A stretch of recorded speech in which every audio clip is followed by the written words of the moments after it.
कराची के जिला जनूबी के सेशन अदालत में मनशियात फरोशी के मुकदमे में गिरफ्तार मारूफ मुलजिमा अनमोल उर्फ पिंकी और दीगर के खिलाफ केस की समाअत हुई है, जहां शरीक मुलजिमान की जानिब से दायर दरखास्त जमानत पर अदालत ने फैसला महफूज कर लिया है। गार्डन थाने में दर्ज मुकदमे के शरीक मुलजिमान ने जमानत के लिए अदालत से रुजू किया था, जिसकी समाअत के दौरान वकील सफाई ने मौक़िफ़ इख्तियार किया है कि इन मुवक्किलों का अनमोल उर्फ पिंकी से कोई ताल्लुक नहीं है और न ही वो मनशियात की खरीदो फरोख्त या सप्लाई नेटवर्क का हिस्सा हैं। दूसरी जानिब प्रोसिक्यूशन ने अदालत को बताया है कि ये मुलजिमान अनमोल पिंकी को मनशियात की रकूम और वसूली में मुआवनत फराहम करते थे, जिस पर अदालत ने फरीक़ैन के दलाइल सुनने के बाद फैसला महफूज कर लिया। Oil and gas regulatory authority ने माह जून के लिए लिक्विफाइड पेट्रोलियम गैस की कीमतों में इजाफे का बाकायदा नोटिफिकेशन जारी कर दिया है। नोटिफिकेशन के मुताबिक LPG की फी किलो कीमत 4 रुपये 95 पैसे का इजाफा किया गया है, जिसके बाद मार्केट में इसकी नई कीमत 308 रुपये 76 पैसे फी किलो मुकर्रर की गई है। कीमतों में इस हालिया इजाफे के नतीजे में गरीब और मुतवस्सित तबके के इस्तेमाल में आने वाला 11.8 किलोग्राम का LPG घरेलू सिलेंडर 58 रुपये 51 पैसे महंगा हो गया है। उग्रा हुक्काम के मुताबिक मुल्क भर में घरेलू सिलेंडर की नई कीमत अब 3,643 रुपये 41 पैसे मुकर्रर की गई है और उनकी नई कीमतों का इत्तलाक फौरी तौर पर कर दिया गया है।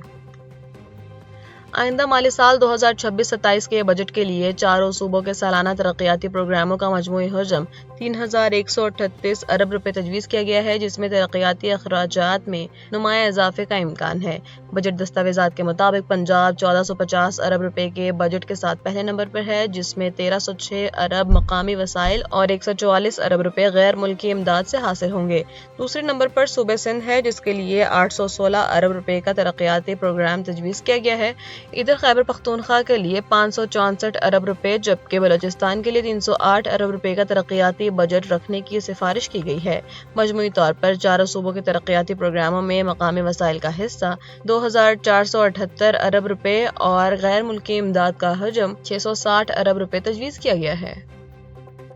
जनूबी कोरिया के शहर दार्जिलिंग में वाक़ हनवा एरोस्पेस के एक प्लांट में जोरदार धमाका हुआ है, जिसके नतीजे में 5 अफराद हलाक और 2 शदीद जख्मी हो गए हैं। मकामी हुक्काम के मुताबिक ये लर्ज़ाखेज़ धमाका एरोस्पेस प्लांट की पहली मंजिल पर पेश आया, जिससे इमारत को भी नुकसान पहुंचा। वाक़े की इत्तला मिलते ही इमदादी टीमों ने मौके पर पहुंचकर लाशों और जख्मियों को करीबी अस्पताल में मुंतकिल किया। मकामी मीडिया का कहना है कि जनूबी कोरियन पुलिस और फायर हुक्काम ने हादसे की जगह को सील करके तफसीली तहकीकात का आगाज कर दिया है और धमाके की असल वजह जानने के लिए मुख्तलिफ पहलुओं पर गौर किया जा रहा है।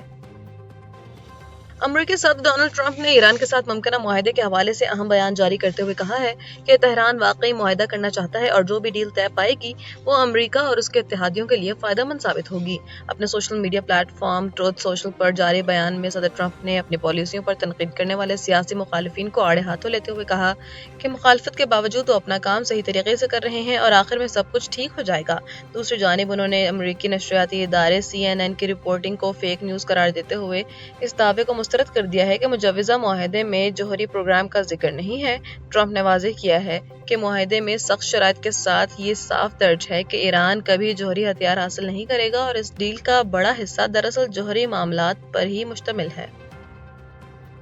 ईरानी खबरसां एजेंसी के मुताबिक ईरान में साल 2026 के दौरान होने वाले हुकूमत मुखालिफ मुजाहिरों के इल्जाम में 2 मुलजिमान को सजाए मौत दी गई है। सजा पाने वाले मुलजिमान पर मुजाहिरों के दौरान एक मस्जिद को नजर आतिश करने और अवामी अमलाक को शदीद नुकसान पहुंचाने के संगीन इल्जामात आयद थे। ईरानी हुक्काम के मुताबिक इन मुलजिमान पर मुल्क में बदअमनी फैलाने और एहतजाज के दौरान सिक्योरिटी फोर्सेस पर हमले और उनके साथ पुरतशद्दुद झड़पों में भी इल्जाम साबित हुआ था, जिसके बाद अदालत की जानिब से जुर्म की पादाश में उन्हें सजाए मौत सुनाने का फैसला जारी किया गया।